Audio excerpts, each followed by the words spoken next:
Alrighty, we are coming with some fun content today, and I've got my man Kevin Wynn over here, CEO of MuuvWell, and we're going to give you all a little bit of education today. A lot of times people ask about specifically running. Where does my heart rate need to be? How do I gauge how hard I should push? How easy I should go? Whatever that might be. So today we want to give a little bit of context around heart rate training, and that's going to be based on the American College of Sports Medicine, aka ACSM. And we have some notes here, and Kevin is our genius. So, Kevin, first off, let's give some people some context. Give us your credentials because one, you're a runner, but two, you also have some certifications in this. Yeah. So I have a degree from Louisiana Tech University. Go Dogs. Kinesiology, health promotion is my degree. I'm a certified personal trainer, certified strength and conditioning specialist. Started running about 10 years ago. And so have kind of tried every method that's out there. Have done every distance from 5K to 100 miles. And yeah, just kind of learning as I go. And we can study everything in the world, but the best way to figure things out is just self-application. And that's one of the exciting things about what we're talking about today is it's a little bit different for everybody. So even though we're going to talk about some methods and some different things you can deploy to hopefully improve your performance or even just get started, just know that this is going to be personal to you. And so it could be a little bit different for you. It could be, maybe, hey, this heart rate zone really doesn't work for me. And so the important part is just listening to your body and being able to take what you're feeling and apply that, but also have some background knowledge on kind of what it is that you're doing and what you're shooting for. Yeah. And that's perfectly said too, Kevin, because I know we always like to have metrics and data and people want to have specific numbers, and in some situations it's good to have these things and to go based off of that. But I think most importantly is just listening to your body, like you said. Yeah. And we'll get some data today as far as, what are those best zones, where you need to be and stuff like that. But don't let that be a barrier to getting started. I think sometimes we think we have to have this perfect plan. We have to have all the analytics and all the data to really be able to do it. And the most important part is just moving our bodies. And so, just take all this with a grain of salt. If you're an elite athlete, all this stuff really, really matters a lot. But most of us, myself included, probably most of you all listening to this, we're not elite athletes. We just want to be healthy. And so just remember that this is great data. It's great science-based or back stuff. But the most important part is just moving your body and don't get paralyzed by all the stuff we're going to talk about and all the data. But this will hopefully give you a little bit of a background and understand if you're getting started, or maybe you have been running for some time, can give you a little bit background information for that. Yeah, for sure. And like you said, I think just like getting started is the important thing. And we'll probably use that lingo a lot today.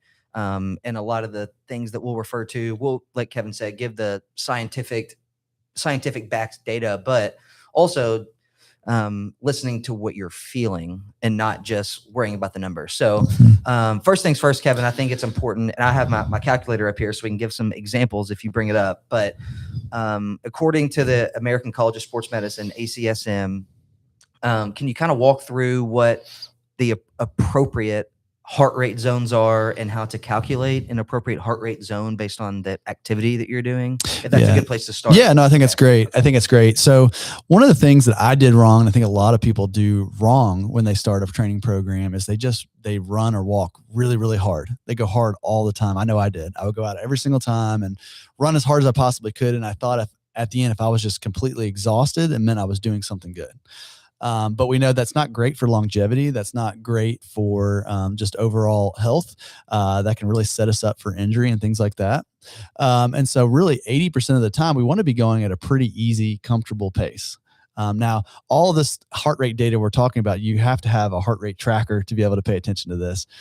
Or you could pause in the middle and calculate your heart rate by simply using a stopwatch. But when you're running, it's kind of tricky and hard to do that. Sure.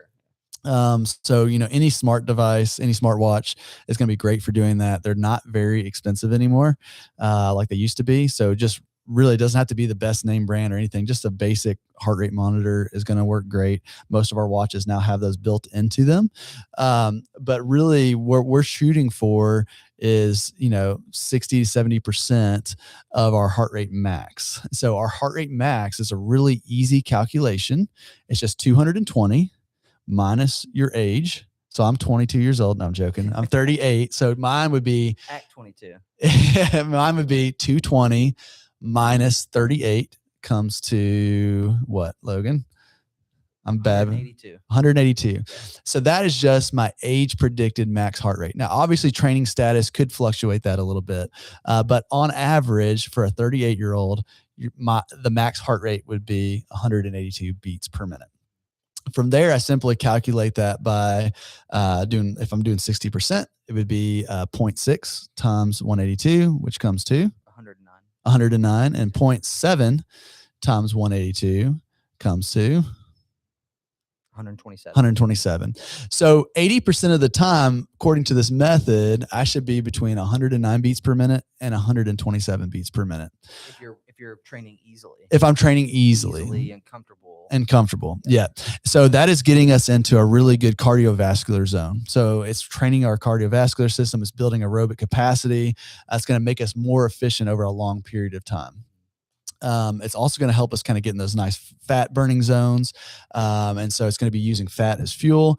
So if you're really looking for weight loss and stuff like that, going a little bit easier on the pace or heart rate is going to allow us to be in the optimal zone for fat burning.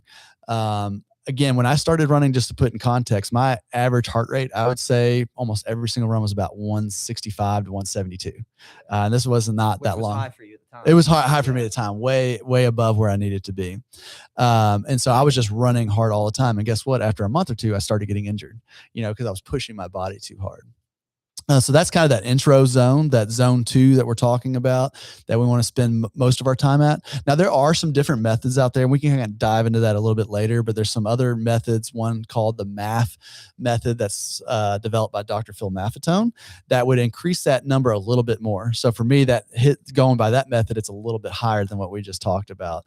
But if you're just getting started, I would really recommend that heart rate. Now, this could also apply to not only aerobic activity. When we think of aerobic activity, we're talking about walking, running, those kind of things, cycling. But really, if we're doing weight training, we could maintain a high aerobic threshold through that too. And so heart rate could really apply to all different types of activities. It doesn't just have to be running, walking, cycling, things that we can kind of naturally think of as aerobic activity. Yeah.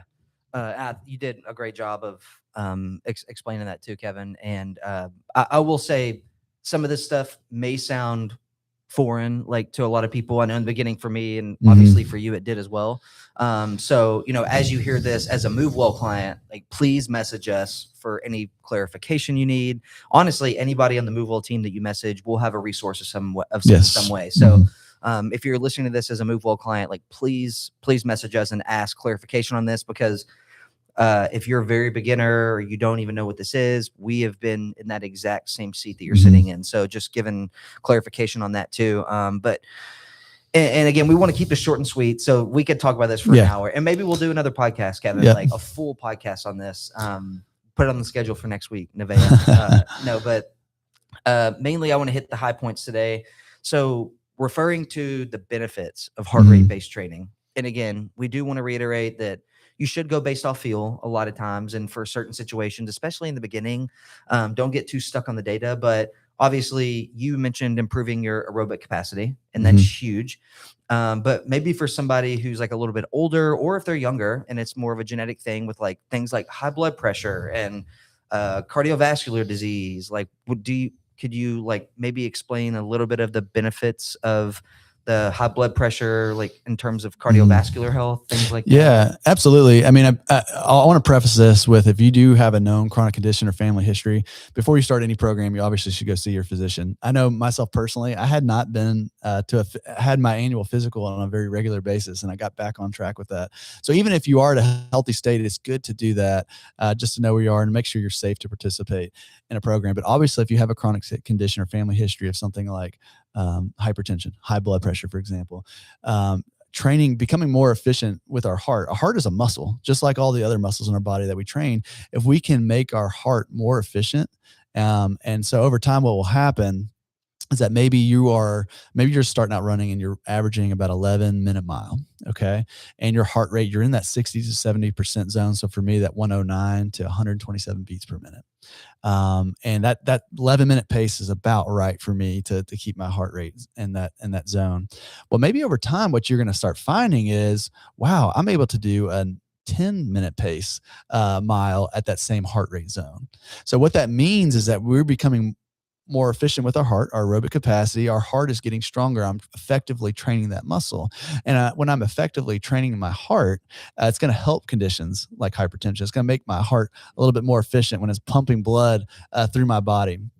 And that extends to all kinds of different things. I mean, if we can improve our heart health, that's going to improve a number of different chronic conditions that we may be facing. One of the most important things we can do. So cardiovascular health is just so important. And then being smart in how we achieve that. Again, going back to having some type of monitoring or tracking is going to achieve that. One of the things I want to talk about, a simple way to monitor your heart rate, and maybe you don't have a device or anything like that, it's just, we call it the talk test. So if you're able to go with a partner on a run or walk, and you can simply have a conversation with them as you're running or walking, you're probably going to be in that zone 2 that we're talking about. So again, really important thing to remember. And sometimes, I don't know about you, but a lot of times my tracker's way off. Oh yeah. Like you said, like take some data, take it with a grain of salt. I was running at a very, very easy pace yesterday, and I was saying my heart rate is 170 beats per minute. And I knew just from his history that wasn't the case, because I was going with somebody, I was talking to them easily. And so for whatever reason, it wasn't working correctly. So and over time, I will say, not to like stop you there, Kevin, but over time, I will say, like, you'll get a gauge for this. Yeah. Like in the beginning, you're probably going to feel like you're dying. Yes. You know, like it's going to feel like, oh, you're huffing and puffing. But after, I mean, even probably 3 to 4 months of consistent running or endurance-based training, you'll get a feel for this. Like, right. You'll figure it out. Right. So, yeah. Absolutely. Yeah. Does that answer your question on the chronic condition? I mean, I think it's just, again, it goes back to moving our bodies, being consistent, getting that consistent routine. I use running as a way to really connect with other people. So I use it as a way to run with friends, with family. It's a great way to have conversation. I have a 10-year-old daughter that sometimes I can convince to go with me, and it's a great time to even talk with her. So look at exercise not only as exercise, but also as opportunities to connect with other people and get out in nature and all those kind of other benefits with wellness that we talk about that come along with it. Yeah, well, that was perfectly said. And as we wrap up too, Kevin, I'll kind of add to what you were saying about having a conversation with somebody. You know, I always use the term for when people, you know, maybe ask my advice or ask my opinion on getting into running or how to train for running. I'll, like you kind of referred to, it was like kind of an 80% versus 20% method of like 80% of the time. And again, this is general, and I'm sure there's different studies that say differently, but generally speaking, it's pretty common to see 80% of the time you should be training easy, which would be considered a zone 2 heart rate, which is that ACSM 220 minus your age times 0.6 percent or 60% versus 70%. So if you want to say 6, 7, and all of our kids say that now, we can say, people will get it. So that's considered like the zone 2, the easy heart rate. So 80% of the time you should be doing that, correct? Okay. And then the other 20% of the time, just give a quick rundown of what you could consider maybe in a different zone or harder training. Yeah, absolutely. So again, I think when you get to this 20% that we're talking about, you need to have a baseline level of health. You know, if you're just getting started out, or maybe you have some conditions that you're working with your physician or some of our care team members at MuuvWell with, be smart before you really push yourself hard. But if we're talking about running performance specifically today and cardiovascular performance, 20% of the time we want to push a little bit harder. We want to train our heart to kind of go above normal conditions that maybe we couldn't maintain this threshold for a long time, like a 5K, but we can do it in periods. That would be 80 to 85% of your heart rate max at 220 minus your age. Could push up to 90%. Definitely probably wouldn't want to go above that. So again, we said for me, 182 as a 38-year-old is my age predicted heart rate max. So 80% of that would be 189 beats per minute. I don't think that makes that math in Logan. 220 minus 38. Minus 38 times 0.8. 0.8. Oh, okay. I did my math wrong here. So 220 minus 38 times 0.8. That's 189. Okay. Yeah. Okay. Well, I guess that's all right. I feel like that's a little high, Logan. That is really high. I don't think you're That is 220 really minus 38. Let me There's my calculate. math here. Pass over the phone. 220 minus 38 equals 182 Oh, times I'm sorry. 20. I'm sorry. Okay, so always have somebody check your math, guys. Yeah. So for me, that'd be 145. Okay. 145. So good thing Logan's not my trainer. So 145 beats per 145 beats per minute. At my 80%, and then my point, let's say up to 90% would be 163 beats per minute. So 20% of the time for myself, training for performance, I want to be in that range, 145 beats per minute to 163 beats per minute. That would be a fast day where I'm pushing it. I used to run every run like that when I was starting out. Yeah. Like I said, I used to get hurt a lot. But that's a safe range for me to push, to kind of go above that normal threshold and to challenge my heart. And for just like weightlifting, if again, heart is a muscle. So, in weightlifting, when we get stronger, we're tearing our muscles down. We're causing a little bit of micro trauma so they come back stronger, and more physically capable. Same thing with our heart. This would be kind of an example of that 20% day we're talking about, where I'm pushing above my normal range and stretching myself a bit, to make that heart a bit stronger, kind of changing energy systems here. So we're kind of going away from a fat burn to more of glycogen. So kind of tapping more into like sugar and stuff like that. But again, make sure you're in a safe place to be able to do that, to push that hard physically. But it is important to do that if you can, if you're comfortable with it. What we want to avoid is kind of that in between, that zone 3. So zone 3 would be kind of 70 to 80% of our heart rate max.